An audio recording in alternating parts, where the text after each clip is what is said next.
大家好，我是交通小王，今天就和大家分享一下如何特别专业的胀空调管的喇叭口。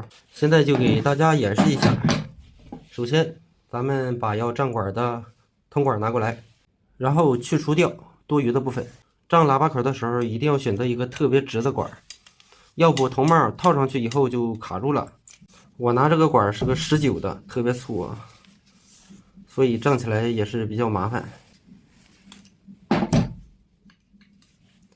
正常胀喇叭口，很多朋友把这个头割完以后，直接就安上胀管器开始胀口了。其实这样是错误的。大家仔细看，这个铜管割完以后，里边有一圈毛刺，有的外面也有毛刺。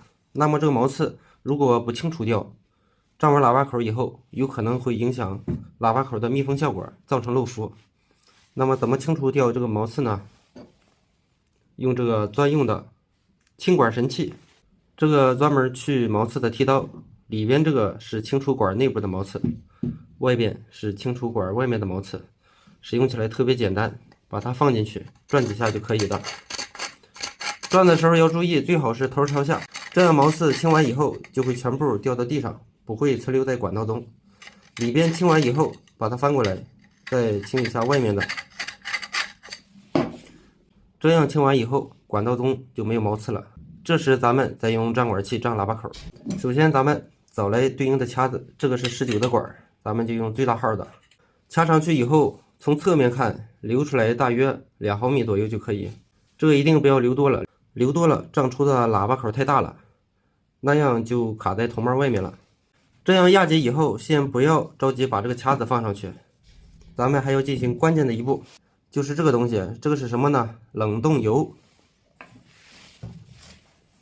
用棉签蘸一点冷冻油，然后涂抹到管道的内壁上，这样胀管器胀的时候会更加轻松，也不会对管道产生磨损。冷冻油涂完以后，把这个掐子掐上就可以了。掐子掐好以后，把顶杆锁紧，直到拧不动为止，然后咱们就可以胀喇叭口了。直到听见咔一声，喇叭口就胀完了。这样喇叭口胀完以后特别光滑，边上也没有啥毛刺，而且密封性特别好，拧上去以后就不会漏浮了，可以说比原厂的一点都不差。